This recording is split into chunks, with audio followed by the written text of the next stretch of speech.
We're talking today with Mr. Melvin Van Dis of Kalamazoo, Michigan. The interviewer is James Smither of the Grand Valley State University Veterans History Project. Mr. Van Dis, can you begin with giving us a little bit of background on yourself and your family? I can.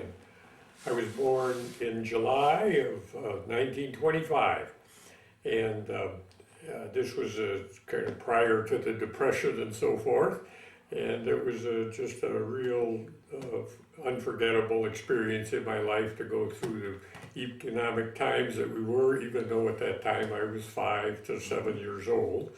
I have one sister who's 8 years older, and then my mother and dad. And my mother passed away when I was in junior high school. I was 14 years old at the time, and my sister, of course, being older, was kind of the real close to us, you know. She had got married prior to my mother's death, and they had one child, and pretty hard to believe today, but they came in and with their baby and with my father and myself in the late 40s, or the early 40s, 1940s, she passed away. And then they lived with us for about a year, and my father married a aunt of mine whose husband had passed away, and she was a part of the family, and it just worked out beautifully. Now, what did your father do for a living? My father was a paper ruler, put the ink and the lines on bank statements for Doubleday Brothers and Company. He had a job all the way through the Depression that we had, and it's memorable to me to know that he made $32 a week. But he got, and we were in a position to help some neighbors. Hard to believe that you could do that on that money, but we did it. And I can remember those days very well because of the intensity of the Depression and so forth. Right. And then we had 14 of us in the 9th grade that wanted to have a college preparatory course. And we needed 16, and we didn't get it. And in option for that, well, I went into what I'd call woodworking and drafting, that type of thing. And I got pretty good marks in those. And after the 10th grade, I continued to that in high school. Those years, the high school started in the 10th grade. And my homeroom teacher said to me, and of course, you know, didn't have a mother. I think my mother was the closest to the so-called educational part, and I just continued with what I'd started in the 9th grade. She said, "Why don't you change and get a college preparatory?" And I did that through high school, and took chemistry and physics in the same year, and then I was 17 on graduation from high school. Now, when you were in school, before Pearl Harbor, as your junior high, there's a lot of stuff going on in your life. Were you paying any attention to the news in the world, the war in Europe or things like that? Or were you really just focused on home and what was around you? I think on home. Okay. And the crisis mainly in those years was the Depression and the ending of that, and not the hanging over our heads about, the Japanese or the Pearl Harbor at that point. Or for that matter, the Germans, because there's a war going on in Europe starting in '39. Right. And the Americans get increasingly caught up in that even without that. We might have been a little on the young side to absorb that, I would say. Yeah, and it would depend a lot on what the school or your teachers were doing. If you had a Right. civics teacher who was really into that kind of thing, or a history teacher, maybe you paid attention to it, otherwise probably not. Do you remember hearing about Pearl Harbor? Yes, I remember hearing of it, and then we know of that happening, of course, too, which was real scary. And at that time, we still had a feeling that, well, we're not in the United States, which is real good, you might say. In other words, on the mainland, and it was, more minor in our minds, I would say, at that time. Because you're still only 15 were you 16 when Pearl Harbor happened? 41? And 41? 41 or 16, right. Yeah. Right. And anyway, what happened when we graduated from high school is I would say 95% of the men or the boys at that time were 18 years old. And if they weren't, they were going to be in a couple of months, 2-3 months. Well, I was going to be 18 in July. And I thought, well, we'll start Western Michigan, which I did. Went one semester, and I played basketball at Western. I'm only mentioning that because that does come in later in my life story. And so I played for Kalamazoo Central, and in 1 week later I played for Western Michigan. And so enjoyed that, of course. Drafted in the fall of 43 then, but after I was 18 in July. And we mentioned this, that has been so memorable, is that we were at the end of the draft cycle, and half of us in our group that went to Fort Custer were 18 years old, and the other half were married men that had no children, and basically I would say from 27 to 32 or something. And here we were. It was, in those years, a high school student was a year's difference was quite a lot. And here we were buddies with these so-called older men, And that was a real interesting experience, because we went from Fort Custer to Camp Fannin, Texas. And that's where we received 3 months of basic training. All right. Now, where in Texas was this We're camp? at Camp Fannin, which is near Tyler and Kilgore. Okay, so kind of eastern Texas. Yeah, it's on the kind of the northeast. And that was a real experience, of course, and it was so different from anything we've had, but it was kind of a conditioning experience. How did they get you down there? It was all by train. And do you have a sense of how long it took to get down there? Yeah, several days, you're right. And not exactly, but that I can remember that, but it's, I do remember this, is that one time, and it was maybe in the 3rd month of our training, well, our officer said to us that you've got an option of where you're going to go. You know you're going to be replacements. I mean, we had been told that, and we could surmise that because the war, of course, was going to expand. And we had the option of going to the Pacific or to Europe and Germany. And we said, tomorrow morning, he says, we'll get you in a line and we'll have you sign up. And so that night, of course, we're all talking about everything, and getting different ideas.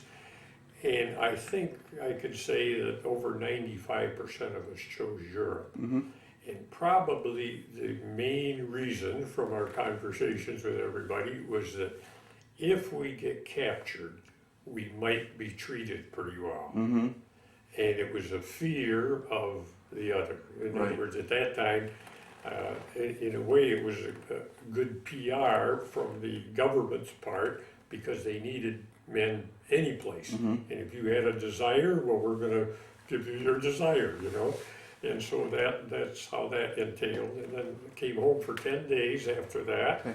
Now, you're talking about that decision to pick Europe and so forth. What kind of information were you getting, or where were you getting it from, regarding what was happening in these different theaters? Well, I think we were aware. Of course, we knew something was going to happen in Europe, right?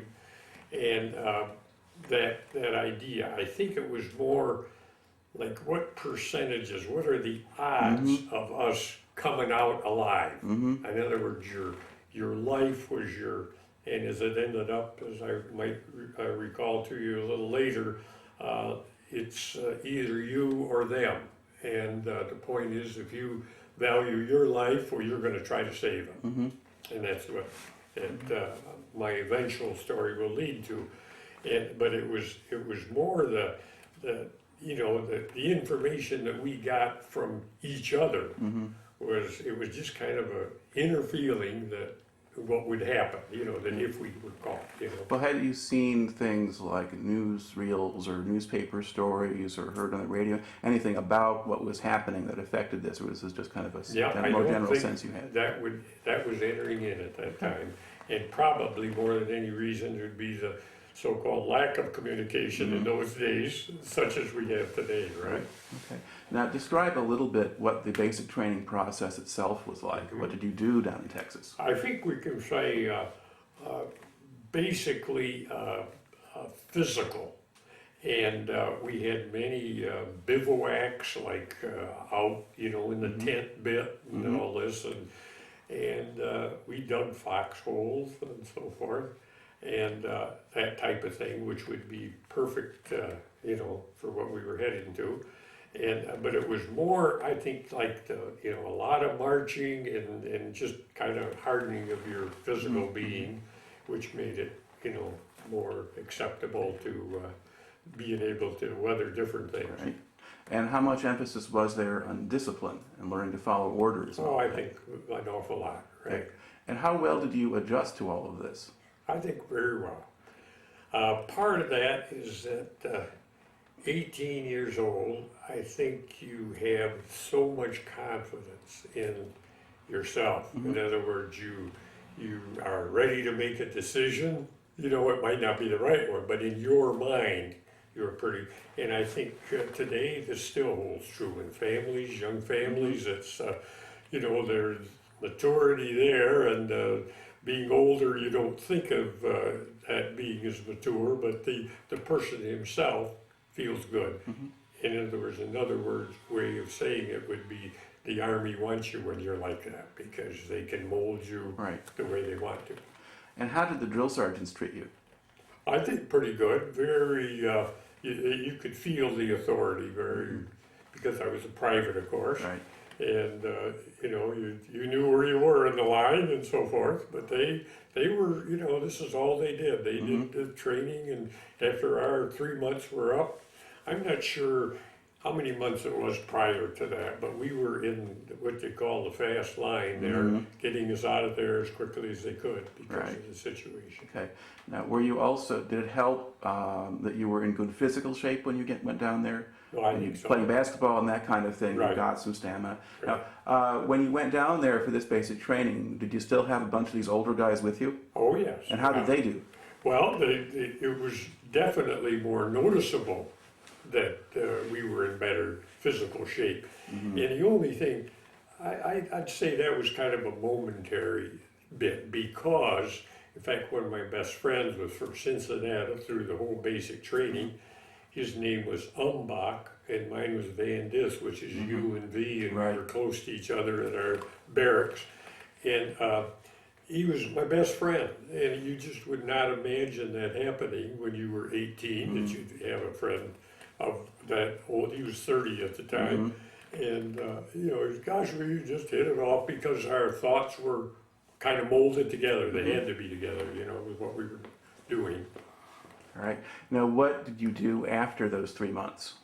Okay, after the 3 months, we went to, I might have mentioned that, I think we went to, went home on a furlough for 10 days, and then we went to Fort Meade, Maryland, and probably a month of continued, but not anything specific about training, and awaiting our deal. I had a little incident there that it would have been awful nice to get out of where we were going to go. So I took an opportunity to fill out in basic training, a officer's candidate school application. And not thinking any more about it. And I did it, just thought, well, listen, how can I go wrong, you know, to do it, because we knew where we were going. And in one day in Maryland there, prior to leaving, well, they announced my name to come into the office. And at that time, there was nothing in my mind, you know. And they said, well, we have to inform you that you have been accepted, but they are no longer having applications filled because of the need for people. That's all there was to it. Right. In other words, I did not have hopes that that's what it was. I just, because you could just feel it, that it wasn't going to be anything. They just knew. But anyway, it personally made me feel okay, but still not real disappointed because it was coming. Okay, so basically in Maryland, you're kind of waiting to be shipped out pretty Right. much, and so they give you some things to do to sort of keep you in shape, but there's no formal Right, program formal that you're training, right. Now, when you were doing the basic training, what kind of weapons training did you get? Well, we had, the rifle training, of course, was our number one tool there. Mm-hmm. And then I had some bazooka training that I did. That was kind of a little specialty thing in addition to the other. And not too much of that, but I had a little of that. And our kind of rifle experience was we go to the range and then, shoot away at the targets and, keep a record of how you were doing with your accuracy and so forth. So that was, all new to me because I hadn't been in any gun bit, Right. hunting, that type of thing. And so that was interesting, and I'm sure to a lot of us it was real new, Mm-hmm.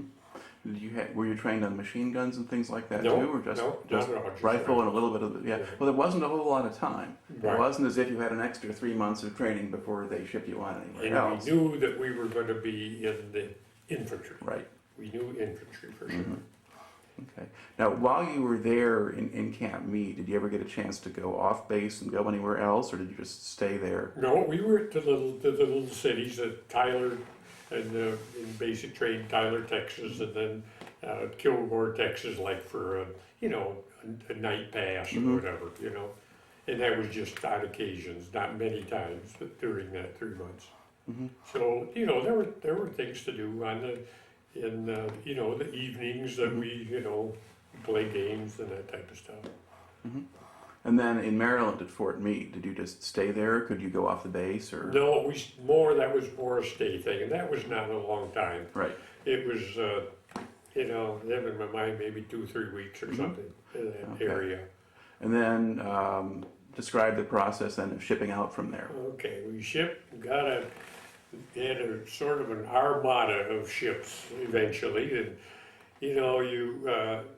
this one is a little bit in the rumor stage, but we know what we did is we could see other ships that were going like we were, and we took very unusual courses, and I would call them like zigzag courses. And that was because of the German submarines that we were trying to screw them up with their follow-up to our location. And one of our ships was hit. And I say the rumor stage is that they have no idea how many were killed. We know that they lost several men from that deal. And that was something, I've never heard anything about later. You with me? And I really have no personal statistics on that. All right. Now, what port did you ship out of? Yeah, it was Fort Meade. Okay, so you left from Maryland. Right, from Maryland to the. So out of Baltimore or Annapolis? Right from there. Okay. We met ships out of New York and different So the places. convoy comes together, Right. and then you all sail together. Now, what time of year was it when you were crossing? Okay, let's see. We were. Let's just review this a little bit here. We got to put that all together. Okay, you've got a chronology here. It says Northern Ireland, March 31st. Okay, so this has to be in March February. 44 or February? Or? Yeah, in February. That hit it pretty good. Okay. And we landed in. Well, what was the weather like on the crossing? Not too bad. A little seasick experience with maybe half of us, but not terrible. Okay. And what kind of ship were you on? Well, it was at that time. It was I'd say probably 400 of us. I don't know what type of ship you call That's sort of a standard troop ship? Or? Right, just a troop ship, right. Okay. All right. And we landed in southern England, and then immediately took a train to Northern Ireland, and that was to be our stamping grounds there until we came back down to southern England again to go on the D-Day mission. Right. And it was, I think what we noticed, it was, this was such a poor country. And it was, the peasants were wonderful and they delighted to have us come. And I remember distinctly that we often spoke of that we know now why we are doing this war, because these people, it'd be impossible to fight for themselves. And that was part of the reason that we knew that we were doing the right thing, you might say, that our future was going to be okay.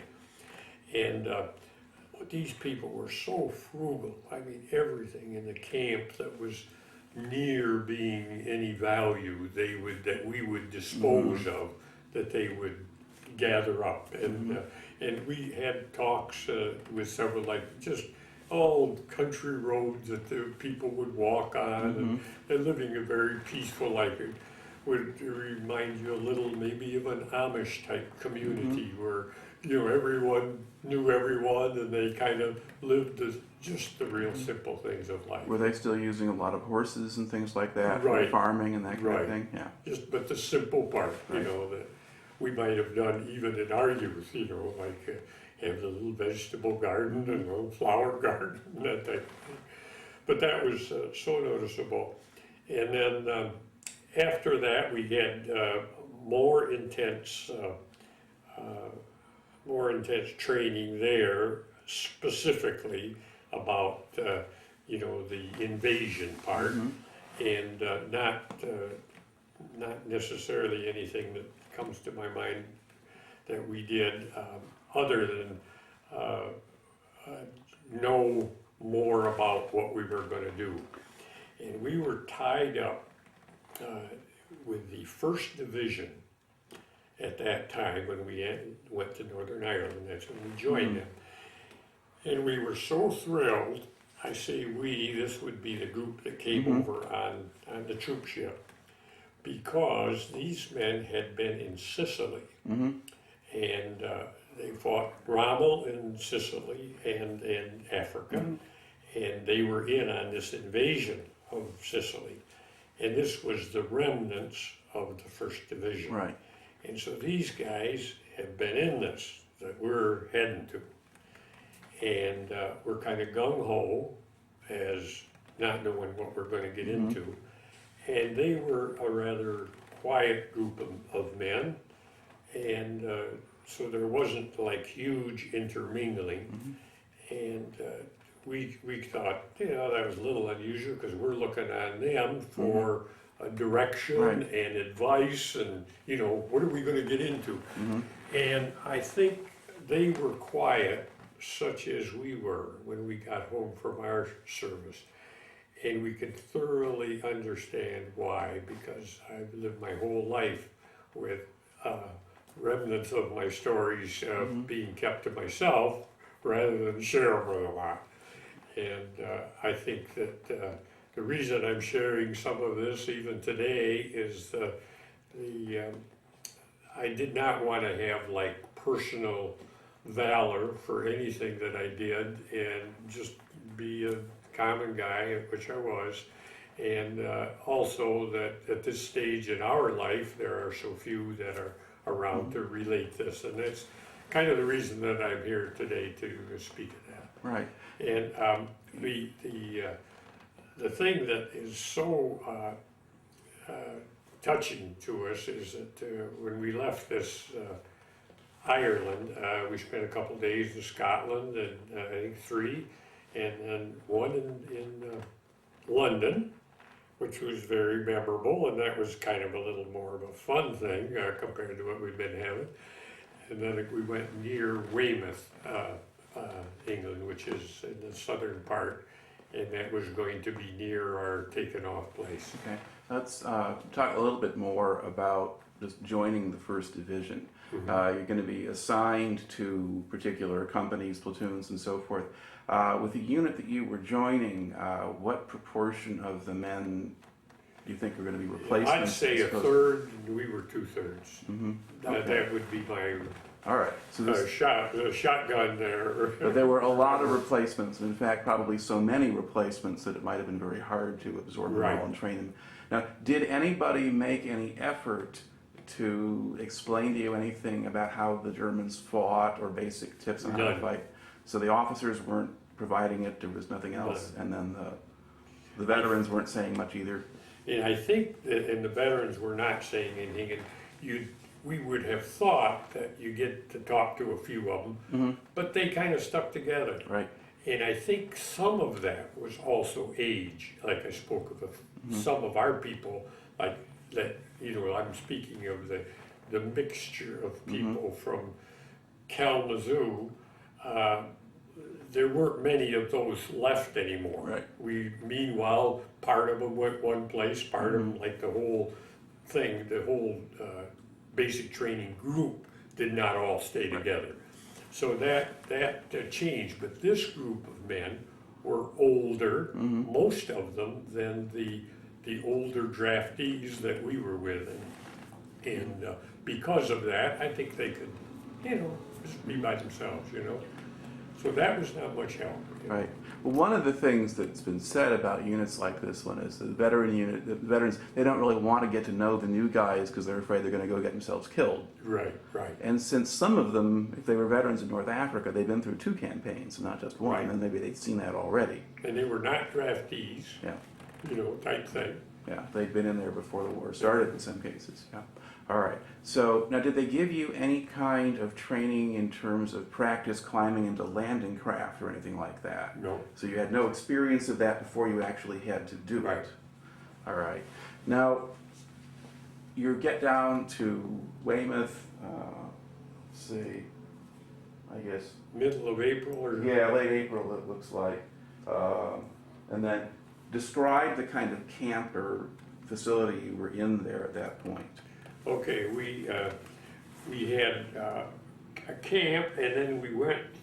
We spent over a week on our landing craft infantry boat, and so we were right there. And the reason for this was the real crucial time of decision as to whether about what day this is all going to happen.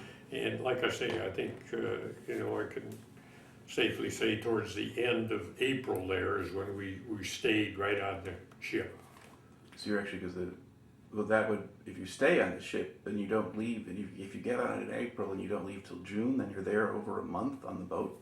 The end of May, right. maybe? That isn't right. No, I'm sorry, I missed a month in there. Okay. Is that when we got down there, we were in like another camp near Weymouth, and then after that period of time, which had to be a month, I'm sorry I missed that in there, and then we got on the ship. Okay. Now, what kind of security measures were in place? I mean, when you were in the camp? We couldn't leave it. Yeah, because that was what they called sausage, one of those things. So the men were all sealed up inside it, and they weren't allowed to leave. Right. And even the month prior to getting on the ship, it was real subdued. I mean, we did not. It wasn't as rigid as before, but definitely rigid. At what point did you find out where you were going? Well, were you already on the boat on the way over? Or? Oh, you mean like what part of France we were going to land? Had no idea. No idea. And one of the things that we got that a lot of people are familiar with is our message from Ike. And this was a personal thing that every soldier got, and it was really, I think, a very good public relations thing to do, and especially to we younger ones, that meant something about why we were there and that they were behind us completely type thing. And it was very, very good, and I still have my own copy of that I've kept and relished that, of course. Okay.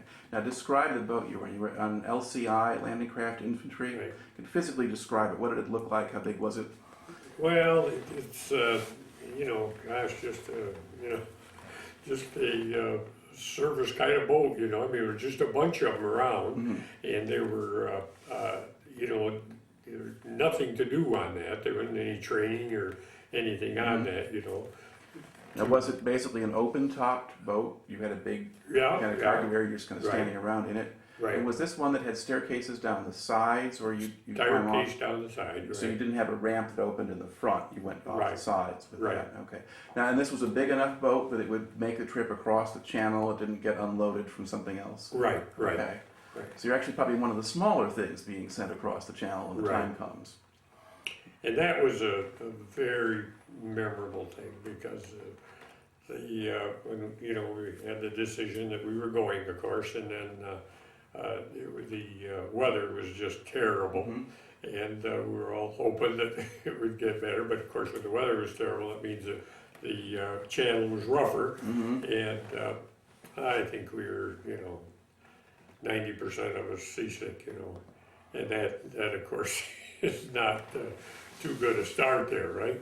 And it's just that the sight was just unbelievable. Sky full of planes, and in those, of course, were bombers and then paratroopers, and you just had a real kind of show of force feel that we were really going to do something, you know? Right. And then, now when does your boat actually leave the harbor? Do you not go until the night? It was the night of, in other words, when I would say probably, gosh, I have no idea to tell you how long that took to go Well, across. the landing is morning of June 6th. Right. Now on June 4th, a lot of boats had already gone out expecting to land on the 5th. So there were some guys who were out there Right, for a and full we were day. not in that earliest one, so I would say that it probably had to be the night before, the 5th that we left. But I don't know how many, the hours, I do not have a recollection of how long that took, other than we can't get there quick enough because none of us felt good. Now, then you would have seen all the ships and so forth in the Armada going over over there. And then where were you when the bombardment stuff was going on? Could you hear that or see that? Yes, you could hear that almost the whole thing, and that of course gave us, you know, assurance that those were ours, that we were giving them rather than a return bid.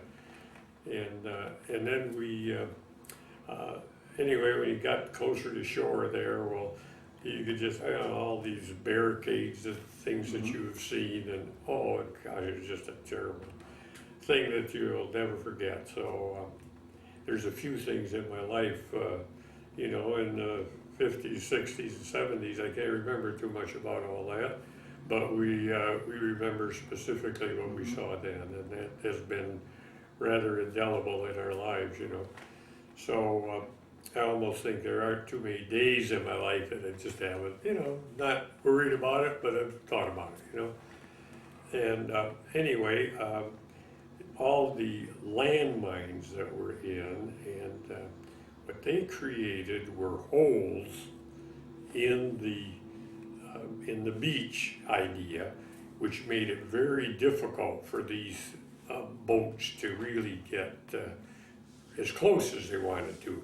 And it would be like you'd try, and if you'd hit land, you had to stop. And some of them were able to get closer, some were not. And when we landed, it was between my waist and my chest in water. Now, as the boat was heading toward the beach, were you just hunkered down inside of it and not looking out? Right, Okay. yeah. And so then... But then see what we had, we left we had a transfer because we had some of those boats on with just the open front. And then that's what we got in, that we went ashore. So you actually got off of the LCI and climbed into the little landing boats. Right. All right. Into Describe the that. What was that like? Well, in other words, you know, it was just that you couldn't do it quick enough. The word we got is that we got to get it. We can't think of anybody. We got to get men to the top of the hill.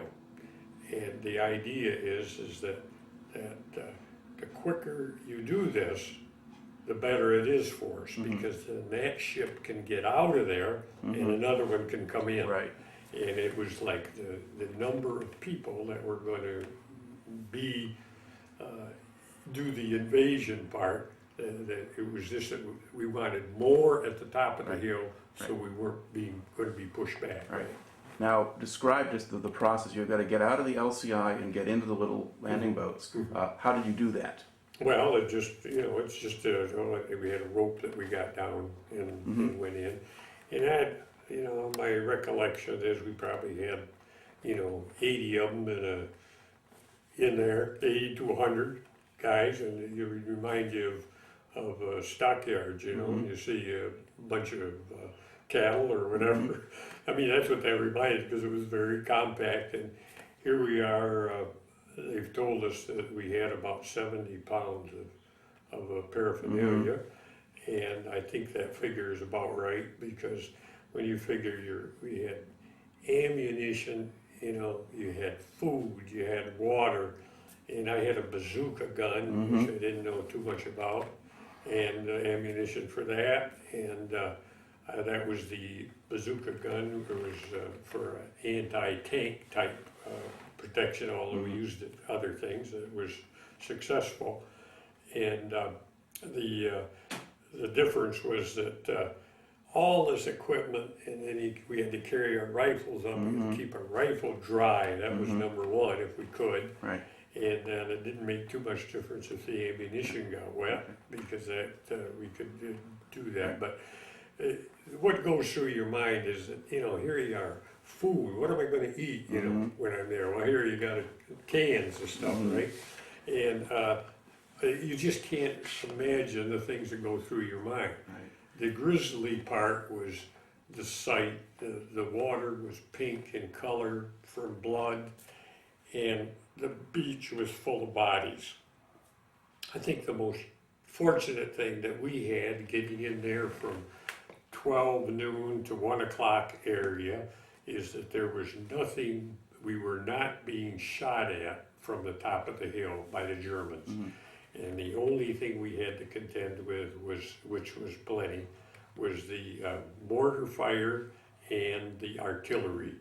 So there were not machine guns trained on the place where you were landing. They were done at that time, and that was all going from the after we got out of the water. You lost everybody. You didn't know what was going on about. But just talk a little bit more about the physical process of the landing a little bit. So was it easy to get out of the LCI into the little boats? Were they close enough in size? Yeah. Because getting into the little boats from the bigger boats was often very hard, and men would fall off and drown or get that kind of thing. But that was easy enough. Right. And then how close were you to the shore when they dropped the front of your landing craft? Well, I would say probably 40 yards. Okay. And that was what we had to wade in. Of course, I think everyone waded in some, and what it was how close you were able to get before it got grounded, right? And it would be grounded from either hitting a mound of some detonations or just the area that you were in. Okay. And by this time, the tide would have changed from the initial landing. If they're trying to land at high tide, then 6 hours later, it's lower. So you are going to bump into more things, maybe. Right. And your threat of mines were in your mind. About the closer you get, you think you get more mines too. So there was some advantage of getting out. Right. Further out, you might say, and then going in. So you're wading in now. Some of the men for the invasion had suits, clothes that had an extra layer of something on them, whether it was supposed to be waterproofing or anti-gas or something like that. You just had your regular uniforms that you were going in. Regular fighting. Because the special ones actually made everything worse. Right. Because they made it all heavier, but you just had the regular stuff. And then, did the men coming off of your landing craft, did you stay together, or did you all separate and lose each other? All on your own. And I had one fella, his name, I don't know the name or anything, from Detroit on this thing. He got off and he sunk out of it when we opened up, because he was short. Like I said, I was fairly tall, and I'm this high. And, it was, that was kind of the start of seeing something happen. Yeah. And then, like I mentioned, the water was pink, and and so you can just imagine, like, what Yeah. am I getting into and how am I gonna get through this? And it was almost like a personal thing, you know, Mhm. you have a buddy that's a buddy, but you're on your own. And there were just numerous bodies that we had to lie next to because we'd maybe run as little as 3 or 4 yards, and you could hear another artillery, and you could hear them.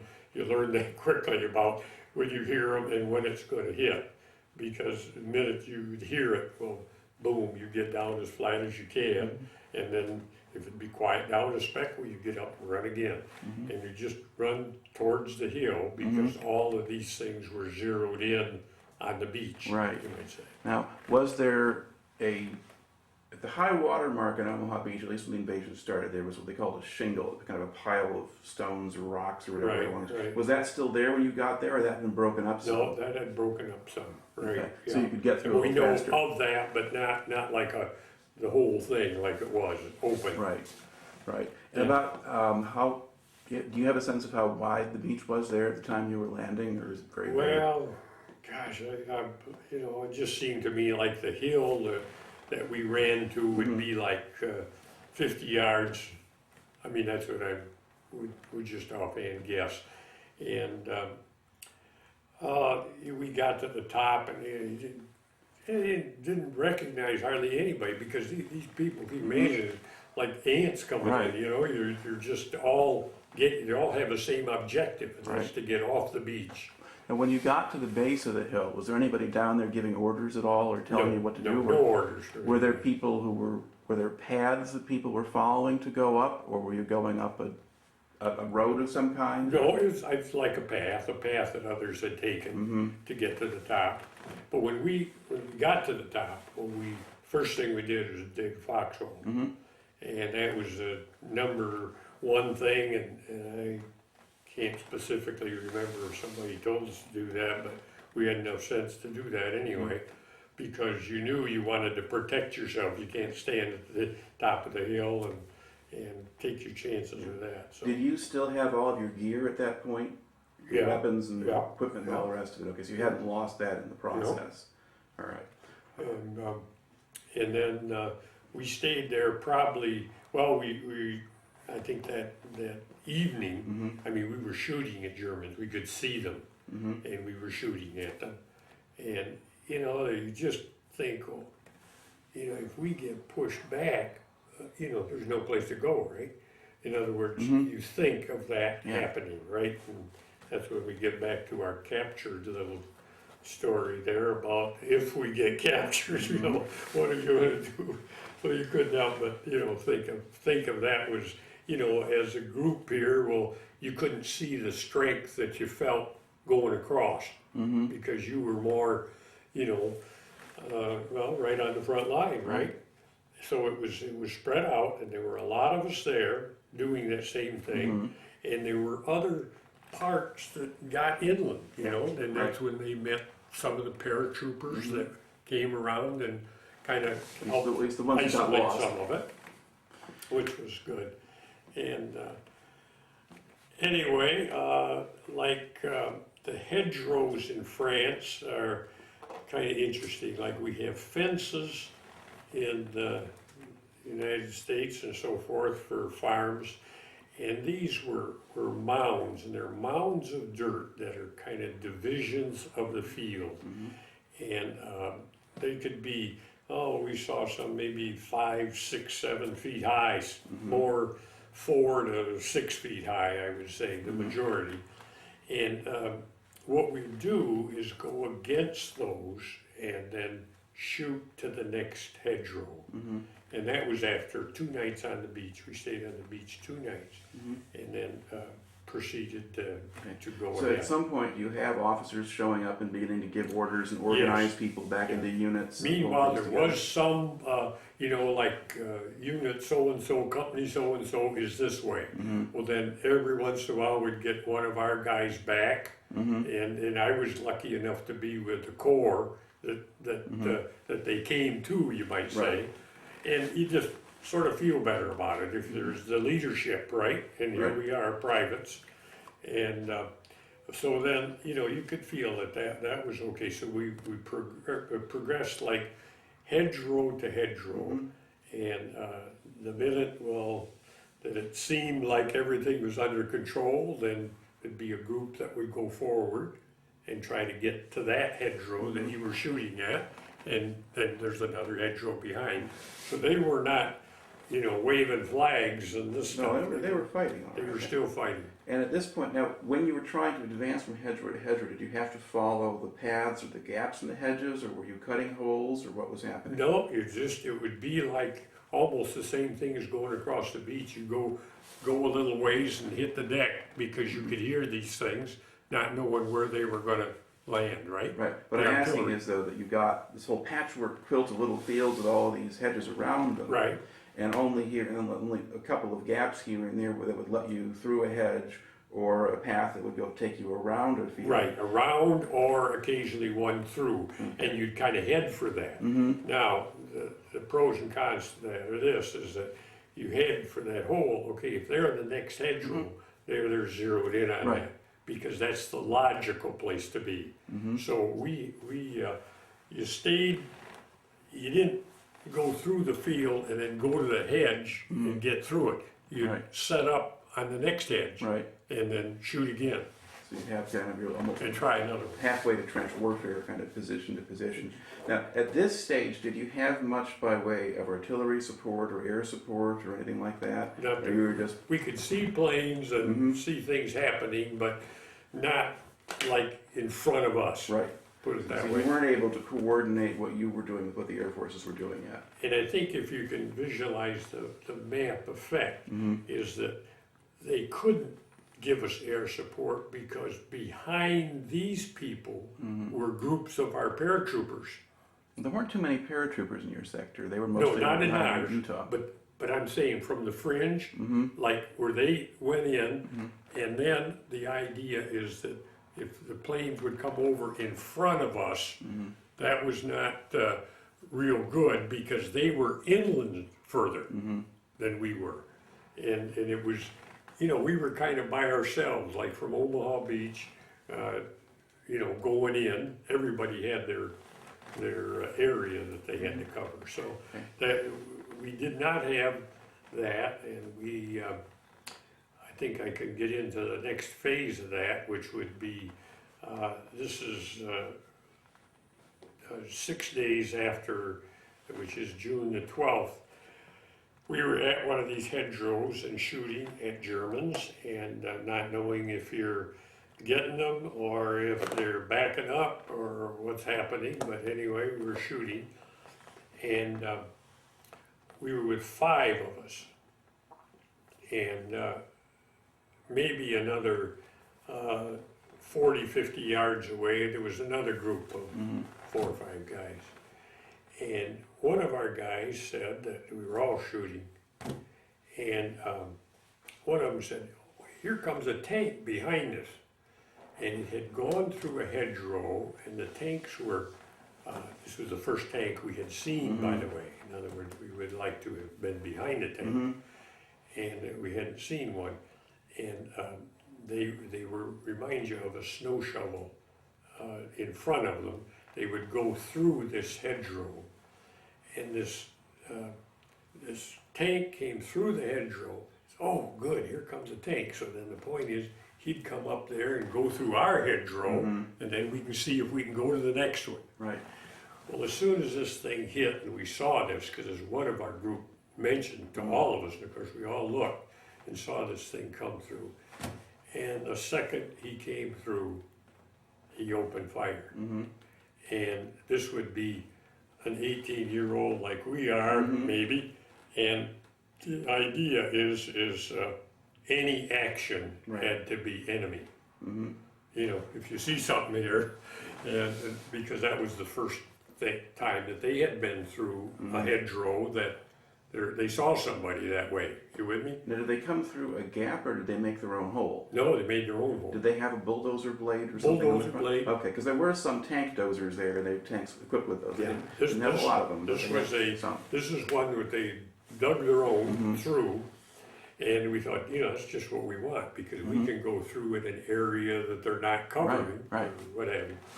So anyway, this opens fire, and 3 of our 5 were killed, and this is by our own tanks, right?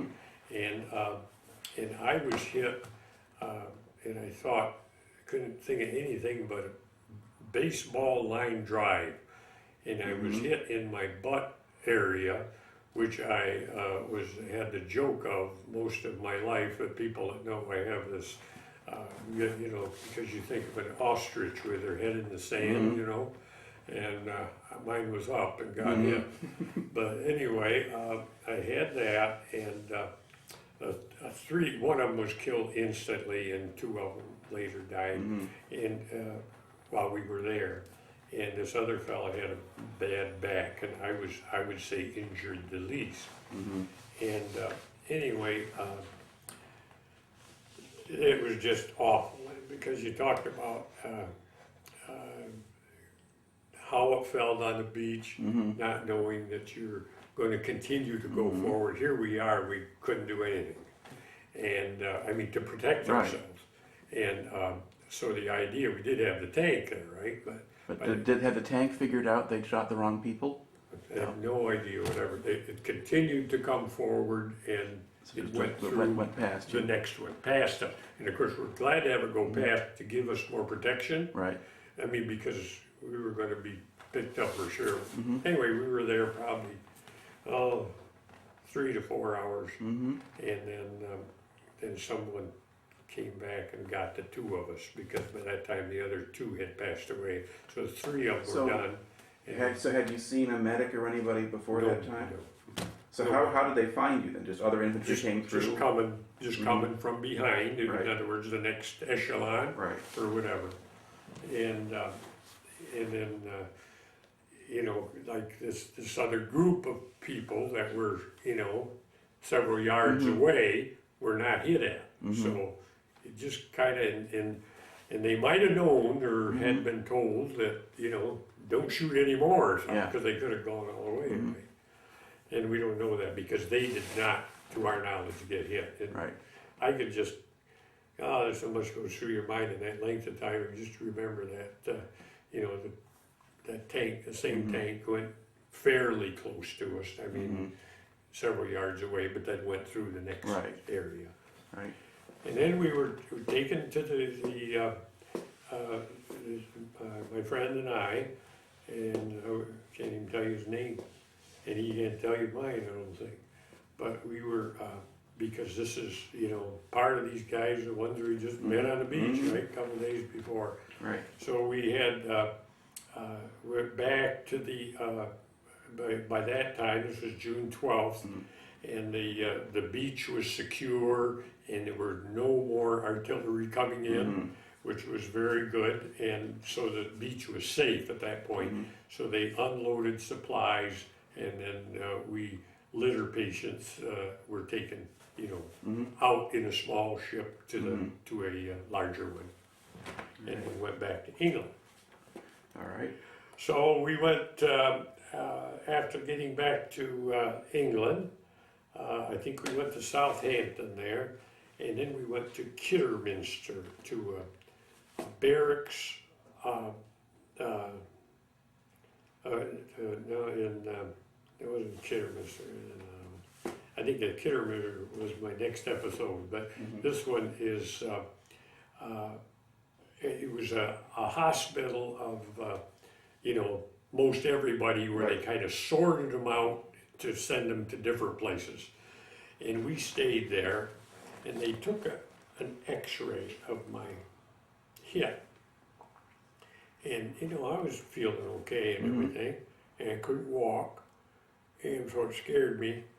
And they took this x-ray, and it was a small x-ray, and when I say small, I would say like 6 or 7 inches by 6 or 7 inches, just kind of a small.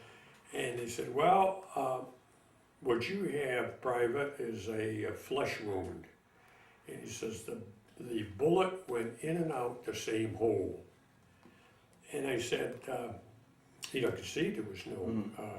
No exit wound, yeah. And the idea is that he said, well, I said, I have this feeling that I can feel down my leg.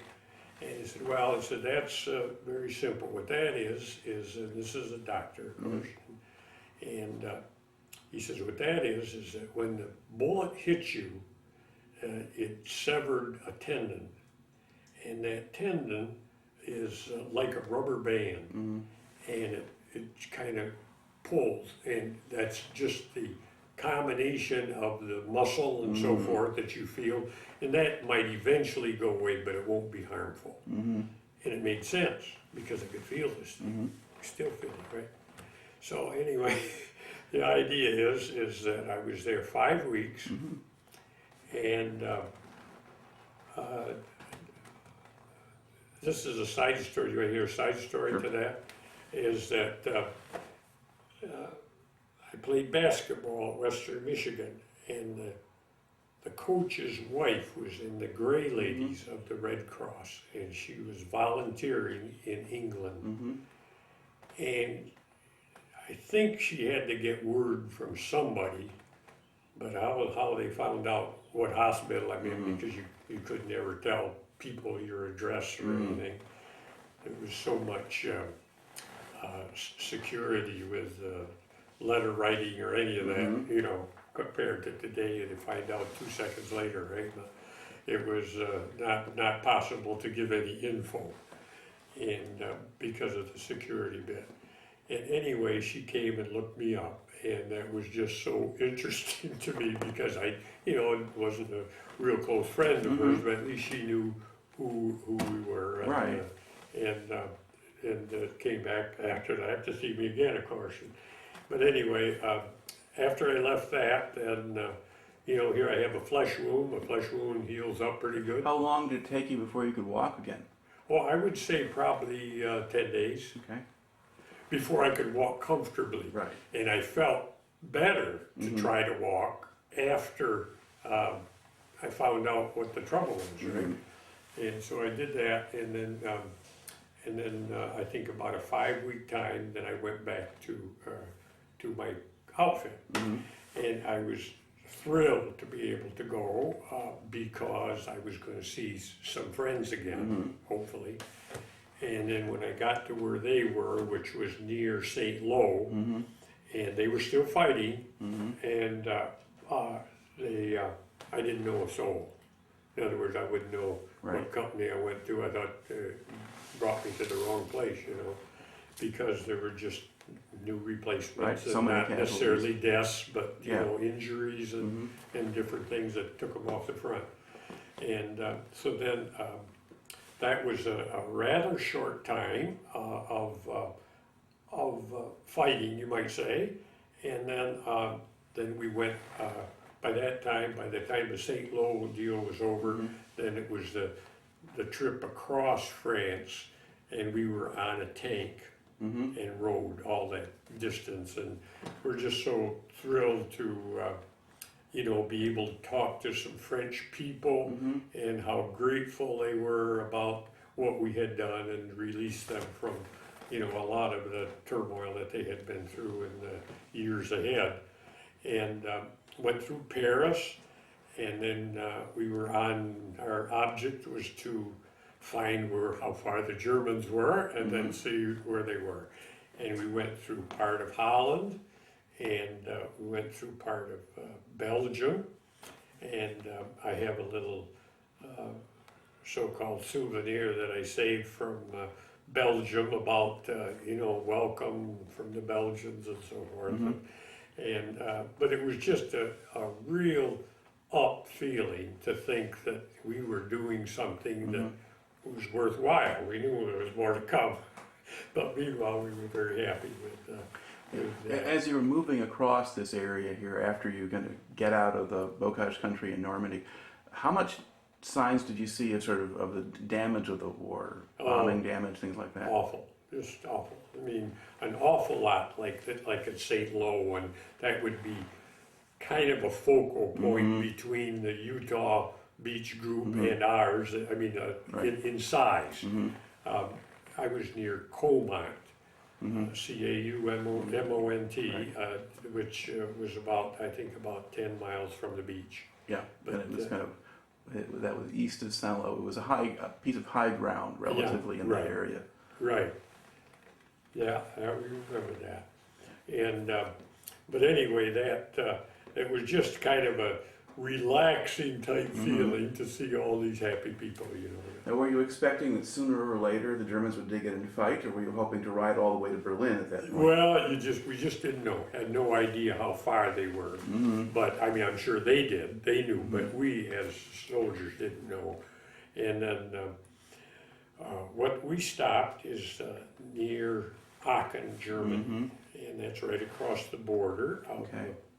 I'm going to stop here because my tape is just about out.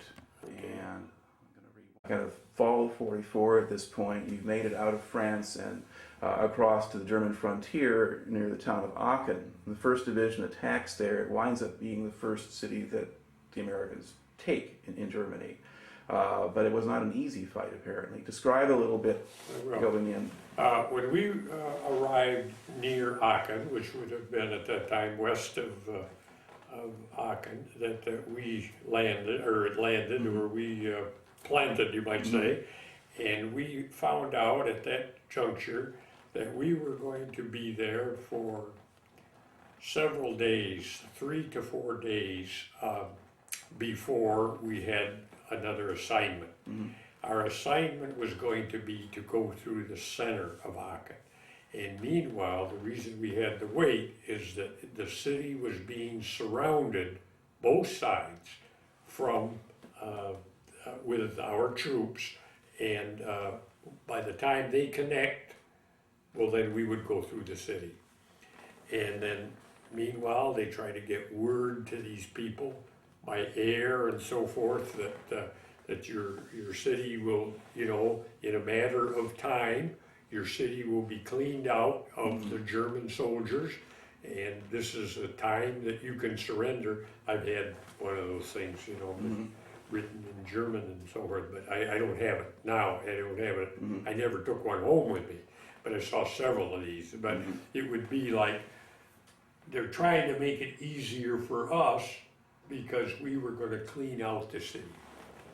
And when that time came, it was just, we all wanted to have a pistol. All of us wanted a pistol. Because this city of Aachen is, I've always described it in my own mind, or pictured it as being about twice as big as Kalamazoo. Maybe not as big as Grand Rapids, but it was a good sized city. And if we had a pistol, we had a chance to go into a house, and in other words, you didn't go past the house without going through it. Right. And we had, you know, a big group of us that were in this project. And, you know, so we each had our so-called streets and areas to get through. And in that time, if we had the pistol, it would be like self-protection versus the rifle sticking out, which you had to turn to the side, and meanwhile somebody can shoot you. And there were prisoners, or white flags, that a lot of prisoners came ahead of us, knew we were coming and so forth, or they would hear gunfire, which means that they're you know, that we're there. And then the worst sight is the people would come out with little gunny sacks over their shoulders, and these are all their belongings, and there can be children with them. And I might interject this at this time. I should have spoken of that earlier, but we felt when we would take prisoners that we were fighting the wrong people. We felt, and from talking just to ourselves, no headquarters talking to us, is that these people were just exactly like we are. And what is America? America is made of a lot of European people, and these people were just like us, and we maybe should be fighting the Russians instead of who we're fighting. In other words, we knew what we were fighting. We were fighting the regime of Hitler and Nazism, but the people were like us, and it was just so touching. You just can't believe the feeling that all of us had, and you see these people leaving, and meanwhile we're going through their houses and shooting out of the windows of them, and you know, at something. Right. But the point is, ruining their homes, right, to come back to. I mean, it's just terrible. So, did you face much opposition as you were doing this? Were there a lot well, of German soldiers still fighting? I would call them, like, in its own way, isolated nests. You did not dare go by a place for fear of you getting surrounded, right? Like you could be walking into a trap. That's what you think about. So we did not do that, and what we did was just kind of continued with this, and I'd say that by the time we're halfway through the city, there were more prisoners that came and wanted to give up, soldiers, and then naturally more people out of their homes too, and that just disposed of a lot of the problems. When the easier it got, the more, because they knew which way we were heading. We were heading east. So you didn't have sort of a hardened core of them who were fighting? No, not. It was more like spots of them, and I think it would be like whoever was leading the group, and then there could have been as many as 25 of them in a group, that we had, and like if the leader might say, well, let's surrender, well, then you saw the flags, because they knew what the white flag was, and that is, we give up. What did the German soldiers look like to you? How old were they? What kind of shape were they in? Well, there were extreme, two groups, some real seasoned ones, but a lot of young ones. In other words, I don't know what age I'm talking about, but you have to be 15 to 18, an awful lot of them were, which were in. This was part of the regime, evidently, is the training of the youth real young.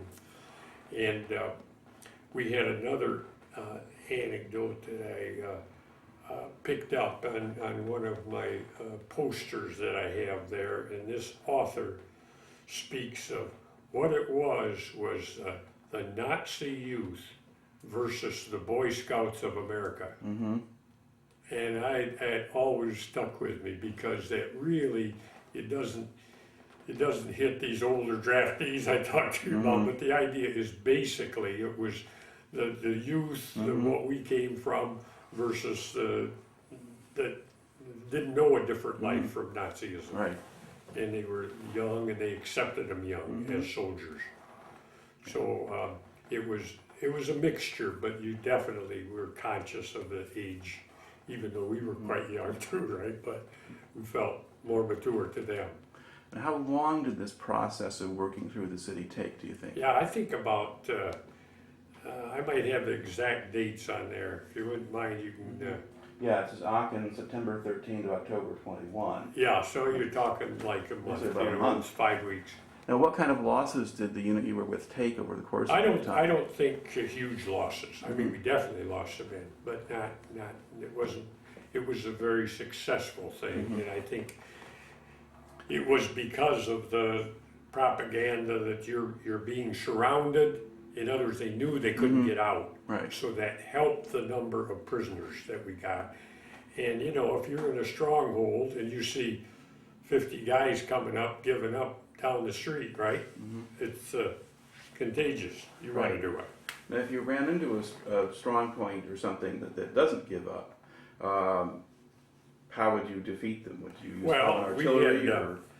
I had one deal that I had this bazooka gun, and that was the incident that it was especially. I never shot at a tank with it, and I had shot 2 rounds of this bazooka into a machine gun nest that was visible to us. And our officer, the lieutenant, he said to me, give me that bazooka gun because I've got an angle over here that I think I can and hit him with. It had a better shot. Instead of telling me to do it, well, he took it. And he took it and he ran from where we were to maybe 20 feet away behind some other part of a building that was down. And he was killed. And, right in front of our eyes. Right. And, here I am, he didn't ask me to, if he'd asked me, I'd have gone. In other words, but he had been to that area from around another angle, and he knew where he was going, but he took a shortcut to get there instead of how he came. In other words, he wasn't with us at the start. Yeah. And he took the shortcut, and they were zeroed in and knowing where we came. And so that, of course, was extremely memorable. But that type of thing, it wasn't like massive deaths, but there were deaths going through, because of that. So what would it take to clear out a machine gun nest or a bunker or something like that? Well, this deal is terrific for that. In other words, the idea you like grenades, but you got to be closer. Yeah. This thing you can vault and it can, be really effective. And a machine gun nest would be in a house, with a few windows, but meanwhile protection, up here where they can get down. So it would be like a mortar could help, and that would come from behind us. Yeah. But that would be the instruction of the officer to do that, or to get the aim on it to go over our heads and land in that. All right. And there again, you'd hope for a white flag, right? And they are. Okay. How much was left of the city by the time you got through it? Oh, it was a pretty big mess for sure. Yeah. Now, once you finished with that, now I think the other regiments probably of your division may have been chewed up harder because there was a lot of very hard fighting around Aachen, but a lot of it might have been against German forces trying to keep us out or break back to where the city was. Right. So in principle, at this point, the division should have been pulled out for a rest or something. But what happens to you after you finish out Aachen? After they surrounded, they did their work, getting around and getting it surrounded. And then meanwhile, other troops came in behind them to form that line, right? Okay, so then they go into a rest period of a few days. And we pull out of the city, and then we go into a rest area south into the Hurtgen Forest. Right. I mean, we didn't go to Hurtgen Forest. Before we went to the Hurtgen Forest, we had another 3 days like we had prior to getting in. We had another 3 days, and then we went to the Hurtgen Forest. All right. Now, describe the situation in the Hurtgen Forest. Okay, the Hurtgen Forest was another indelible time of my life. And what that was just a great big forest, huge trees, all kinds of underbrush, and we knew from the experience that we've had that mortars and artillery have a tendency to hit and explode up. And you can be right near a hit and never get touched. But in the Hurtgen Forest, all the ammunition would detonate in the trees, which means it would rain on everything. And it's terrible. And so the first objective when we got to the forest is to build a foxhole, and we were in twos at that time. And we had, let's see, we were, I'd say 50 yards away, another twosome. So together we dug a foxhole bigger than what we normally would, like the best foxhole you could imagine, Yeah. because it's a little bigger. And we covered it with branches, any limbs we could get, and then dirt. And the reason for that, of course, was that we could find safety in there from the falling Right. debris. And from that, we had an open foxhole. And this was a around-the-clock vigil that one of us would rest and for a matter of hours, whichever you wanted to do, or whatever you agreed to do, and then the other one would come out in what we called a half a foxhole.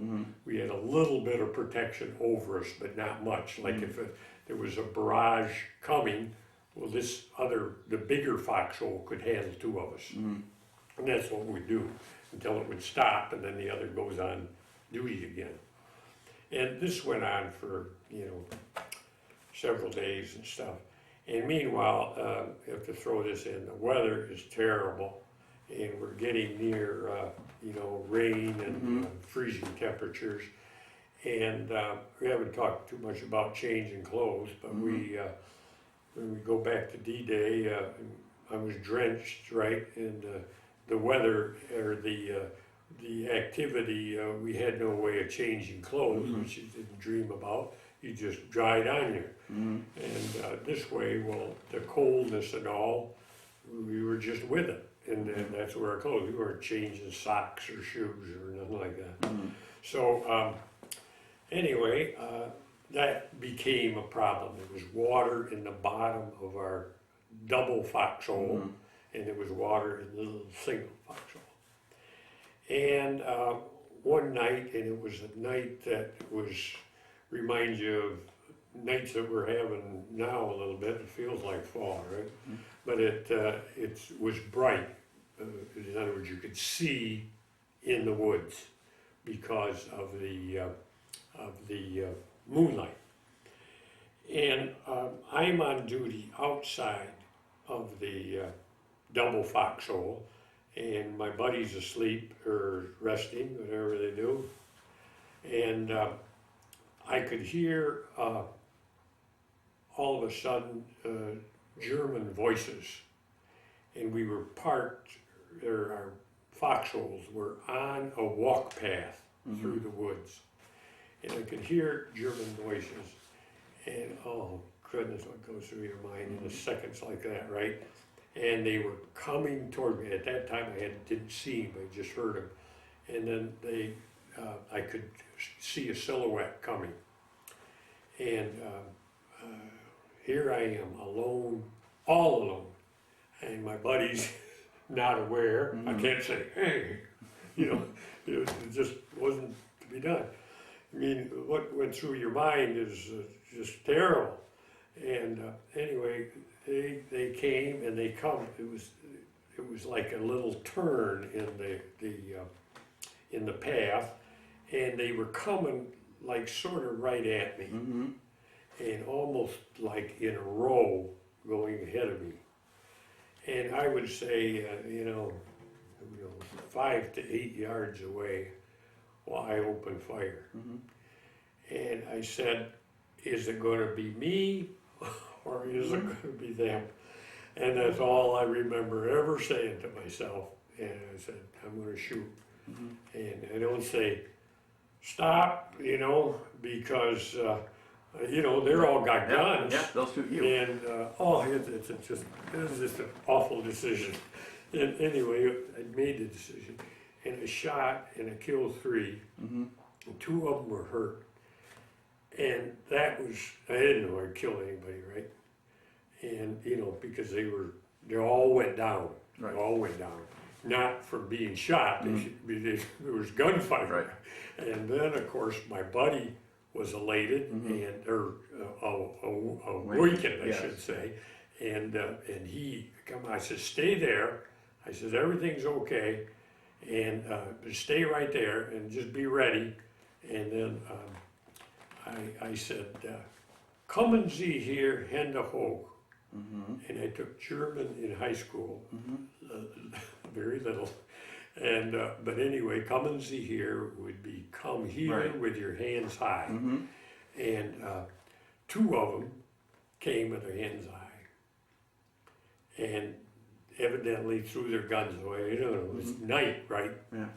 And the idea is, are these other guys waiting for me to get up? I'm not moving. And you stay right, and then had them stop, you know, away from the other two. But so the two were walking, and anyway, I didn't know if they were hurt or what, but anyway, they were, I guess. But the point is, they could walk, and by that time, these other guys, the next twosome, kind of whittled their way back because we had yelled to them. Yeah. And to stay low, because I still don't know if these guys, he's not laying very far from me, right? So I'm watching him, and thinking that he could reach for a gun. And anyway, he didn't. And then as things, you know, we got, so we had four of us there instead of one. And then I felt much better about it. And then we kept those two, and then the other two were still living. The first one was dead, and then the other two died shortly there, and so they couldn't do anything. No more Germans came in after them. No, just a patrol, and you basically ambushed them. Was a patrol. This was a artillery patrol, and they were feeling our line where it was. They put it on a map, then they go back, and then they go up another 2 miles and get another, so they can draw a fictitious line where our troops are. So anyway, it was, you know, there's a lot of little details to that I might skip over there, not purposely, but just because of... Were you doing any advancing in this period? Any what? Any advancing? Were you trying to move your unit forward to take ground from, that you were just staying... holding ground. Stayed right there, right. And we were not, that was the reason that we knew we could build a permanent foxhole and so forth.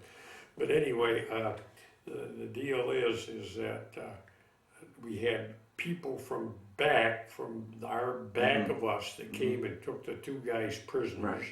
And then, you know, the other ones were just there, right? And I guess it was maybe 3 days later, and I got out of there, our officer came through, and he said, well, Mel, he said, got all the details on what happened, and he told me about the maps and the stuff that this officer had on him. And then, meanwhile, I took the officer's pistol as my souvenir. And anyway, they said that he had put me in for a Silver Star medal. And I said, well, that's fine, but I said, don't worry about that or something, and because I wouldn't lose the last thing in my mind to say about it. And then I got where I couldn't, a couple days later after that happened, then, by the way, I never got that Silver Star medal, by the way, never got it. And I think there was opportunity for me to write in or something, but I never did it, which is fine. Anyway,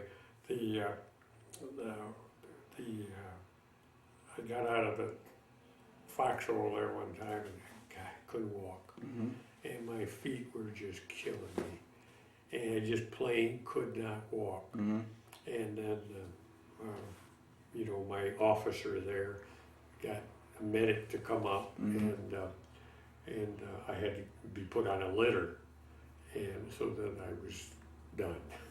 And I mean, I didn't really know, you know, I knew my feet hurt, and it was more the numbness that I felt rather than severe pain.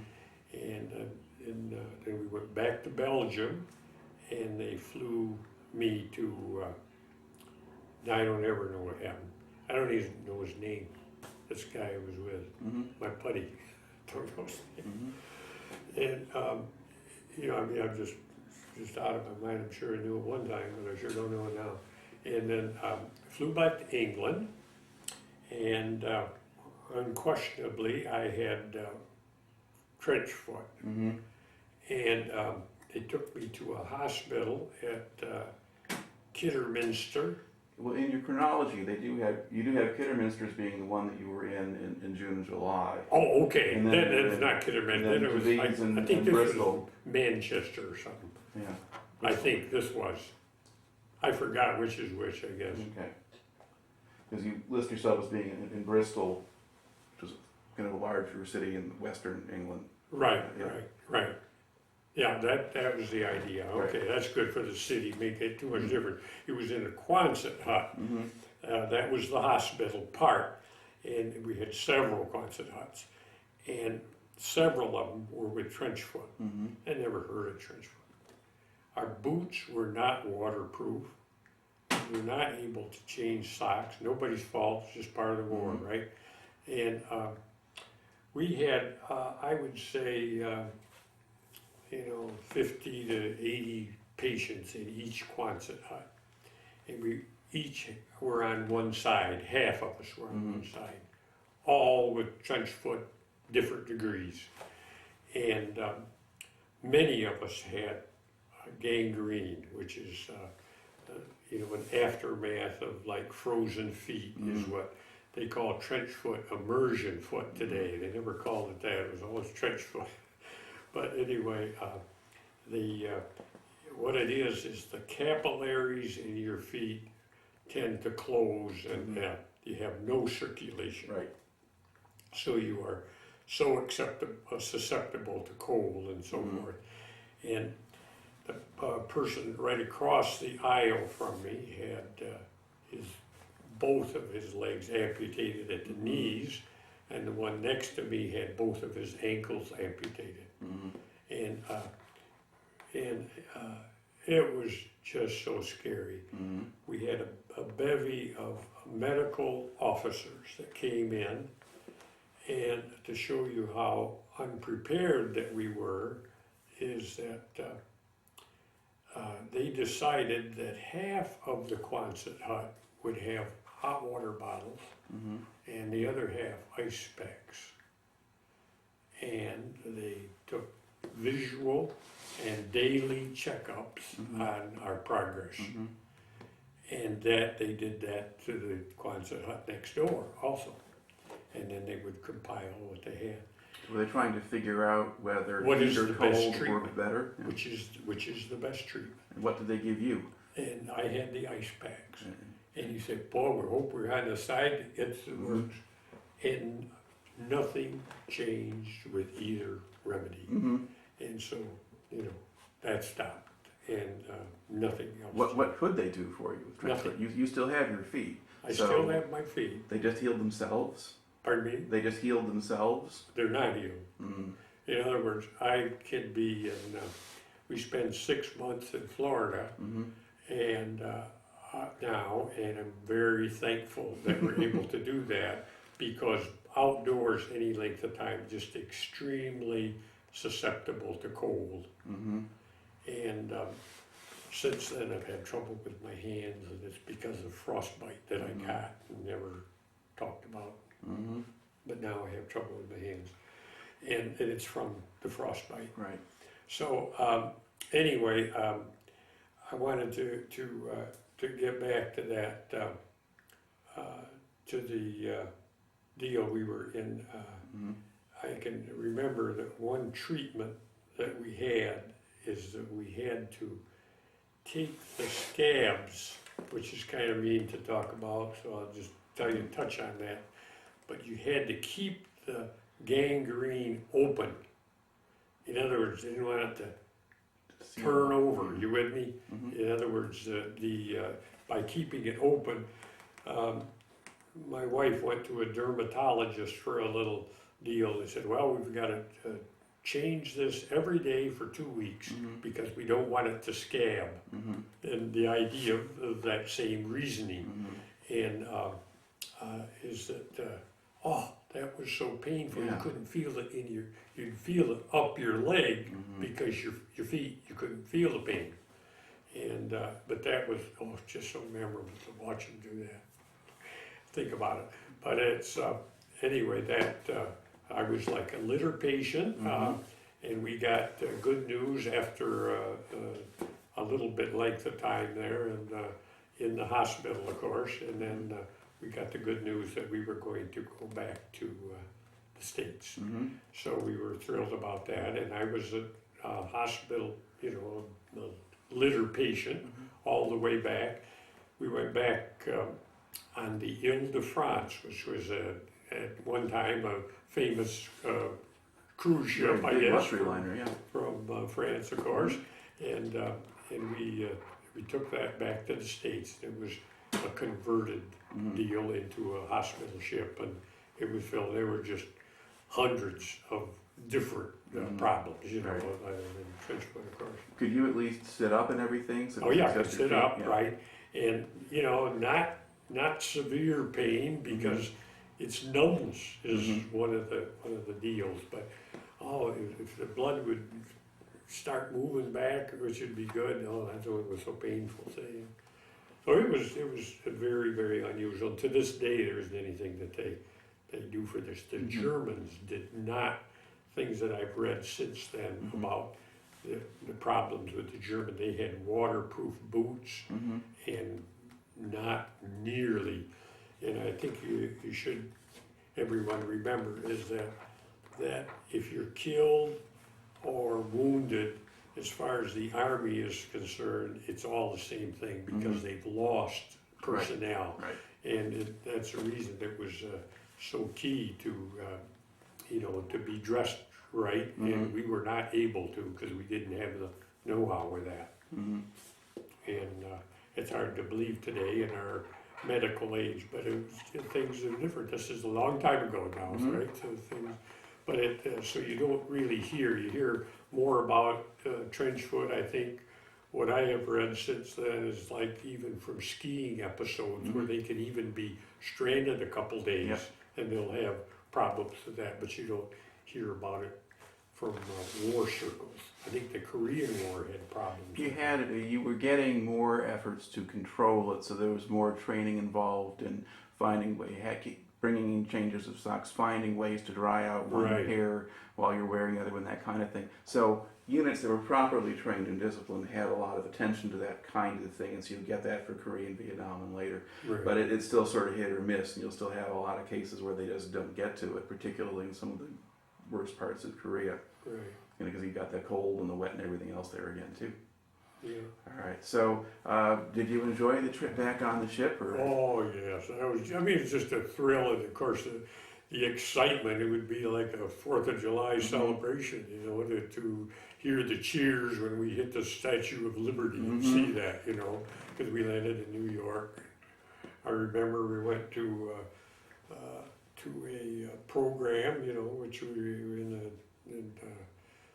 a litter case there. Right? But the point is, Celeste Holm was in one, and I just remember that was beautiful.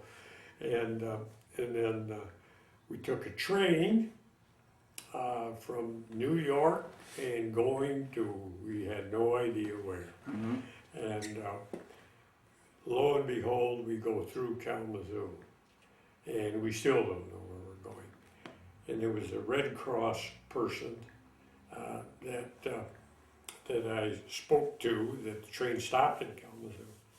So I had written down because I recognized Michigan and where we were, of course, and written down our folks' telephone number, and they said to tell them, that I had gone through and they'd be hearing from me, something like that, So anyway, she portrayed that, and then we went to Colorado Springs, and that's where we recuperated. Okay. Now, over the course of this time, you're wounded in action once, and then you're invalided out a second time. Did they send telegrams to your house to tell your family? And, yeah, they did. And did anyone ever tell you what their reaction was the first time somebody comes up to the house with a telegram? Well, yeah, that was just, it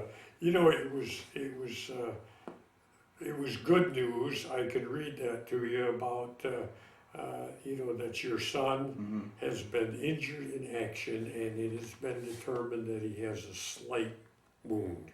And of course, that's so reassuring. Yes. And then it said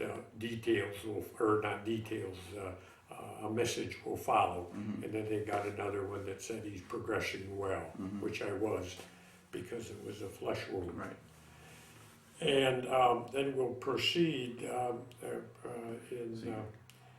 just touch on this, is that I was getting better there in rehabilitation, of course, and then And where were you doing the rehabilitation? in the hospital in Colorado Springs, Colorado. And there was an opportunity, because the war is still on, by the way. This is opportunity to join the American Legion, who had wanted to promote the saving of salvage to the American people, and which they were all doing at that time, but they still needed more of the materials that people were saving during the whole war.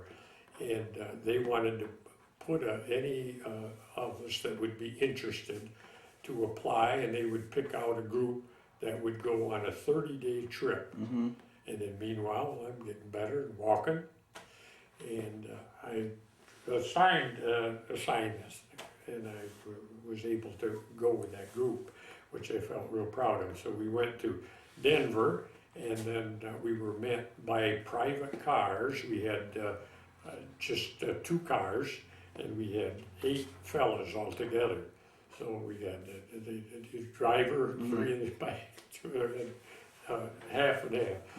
So we went through the state of Wyoming, and that's a barren state relatively, so there was a lot of travel in between cities, but we gave speeches in all the major cities and in high schools, and we had luncheon dates with some service group people, and service being, the Lions and the Rotary, people like right, of that category.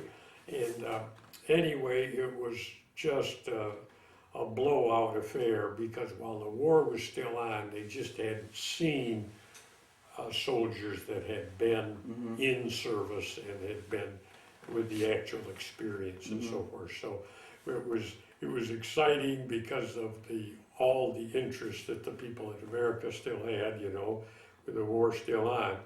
And so we'd have a motel or a hotel, and a couple of them where the newspaper people would come in and interview us and take pictures, and we kind of felt like big wheels, Right. That was kind of special. And so we have memories of that. I have a little scrapbook of that I made. And anyway, when that was over with, I went back to Colorado Springs, of course, and we just, it was really like a vacation for us up there. I was just kind of enjoyed to do what we did, and so that will be kind of unforgettable to us too. And then we were, I think the 6th of July, we got our honorable discharge from the service, and we headed home, and I went with a buddy. His name was Tom Pickett. He lived in Ohio, and we took the train, and we went through Kalamazoo again. But we took our ties. We were dressed, and we put a scissors to them, and so that it was just the knot. And we thought we'd just do this because we'd been speaking to MPs for quite a while, military police who were, just after guys that are kind of wisey, And we thought, well, we'd give them something to talk about. We get on this train, and sure enough, we weren't on there 5 minutes, and 2 military policemen came up and said, what's this about there? And we still played kind of dumb because we knew that, we just didn't like it. They were too long, and we just wanted to cut them off. And I have a picture of them someplace there. Anyway, of what we looked like. And so then, after a little discussion, we showed them our discharge. So you were no longer their perfectly problem. all right. You're on your own. Anyway, so we, that was part of the deal. We were still 19 years old at the time, so that was part of the youth coming out. Right. Okay. Now, once you got back home, what did you do? Okay, number one, wanted to get back to school. So I had one semester at Western Michigan, and then I wanted to finish up, and I played basketball. Went to Madison Square Garden 3 separate years and played basketball, which in those days was kind of a big deal. And, Was that in the NIT tournament? Or? Not in tournaments. These were, they called them college doubleheaders. Okay. And they were two teams from the New York area, and then they brought in these other teams. There were other teams from the Midwest. Bradley was one of them that went, Cincinnati. Yep. Anyway, we were honored to be able to do that, but it was kind of special. Well, it was in those days at Western that I met Vivian, and we were married in 1948, and then we have 3 children, one born in 51, one 55, and one 59. And so I can always remember their years of birth rather than their age. Seeing the age goes by rather quickly. So, but we've just thoroughly enjoyed our life together, and we just feel so fortunate that we were able to, you know, come back and have a family and live a relatively normal life. You know, I was in the shoe business my whole life, had one job. My uncle started a shoe store, and he had 2 sons, and I was treated like a son because my father passed away in 1950, and prior to any of our children being born, and that was you know, a memorable thing. The other little anecdote is this, and that's quite a big anecdote, is that in 1961, 17 years after the D-Day experience, is that I went to my personal doctor. His name is Dr. Lemmer, and I said, I'm having a little trouble with my leg. I just would get a little stiff at night or something, and I'd feel it. Gosh, I don't know what to do with that. He says, let's take a picture. So this is 17 years later. Right. And his office was near the hospital in Kalamazoo, and our store was downtown and just a few blocks away. So I took this in the morning, he had a little x-ray in his office at that time, and he called me, he says, I got something to show you. And he showed me this picture, and there's an 1.5-inch bullet in my leg, and it's 14 inches from my scar. And I still carry this. Right. And my left leg is, that I'm feeling fine with it, but my left leg is a little heavier than my right leg. So we've always had a good time talking about it. Well, you managed to play basketball on it. And that's where the basketball comes back in. And I was hit, as I mentioned, in my buttocks. And I told my coach, who was had quite a famous reputation in basketball, his name was Buck Reed at Western, and I went in to tell him the story, and he said, well, I always told you you had lead in your you-know-what. And I said that, oh, he was just, oh, I tell you, I never forgot that, because he's, in other words, I didn't move fast enough when I played, say, so. Anyway, that was good. Okay, the logical thing that my doctor suggested is that I could just pluck that thing out of there with nothing at all. And I said, well, after 17 years, I'm just going to think about it overnight. Like, for instance, tell Vivian. And my kids, of course, Sarah, our youngest, was only 2. So that wouldn't have been anything, but I said, you know, what am I going to do here? And because I thought the same thing, let's get it out of there, because I knew I had it. And we had a Florsheim shoe salesman who was a brigadier general in the service in World War II. And he was in the service with Harold Florsheim, who is our the owner of a Florsheim shoe company, which we represented. And he said to this man in the service that if you would like to become a shoe salesman, that he'd have a place for him after the war. So he came in and he was our shoe salesman, this brigadier general. And so I thought, there's nobody I know in the service that I'd rather talk to, because I was a personal friend at that time. And he said, Mel, don't think twice about it. He says, you don't take it out, you go to the Veterans Affairs Committee, and they will inspect you, because if it's done privately and something doesn't go right, they will take care of it.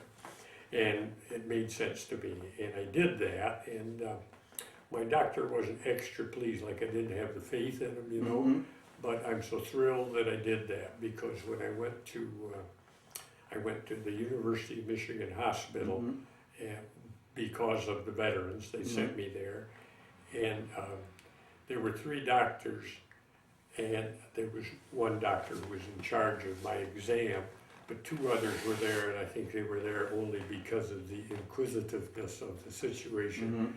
And they wanted me to walk, and I could walk without any limping part, which was wonderful. And they said, if you can do that, he said, after their consultation, the one came out and said that we recommend that you don't touch it.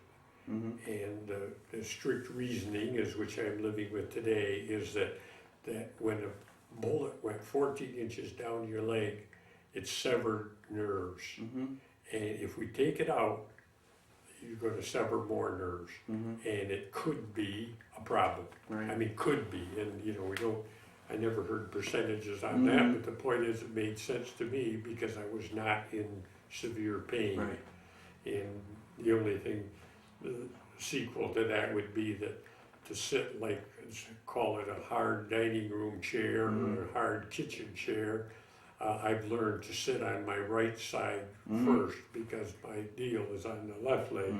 And if you do that, and that happened to me a few times where I would do that by mistake, and it's like, this thing's 1.5 inches long and it moves it, well, the one side goes up and hurts.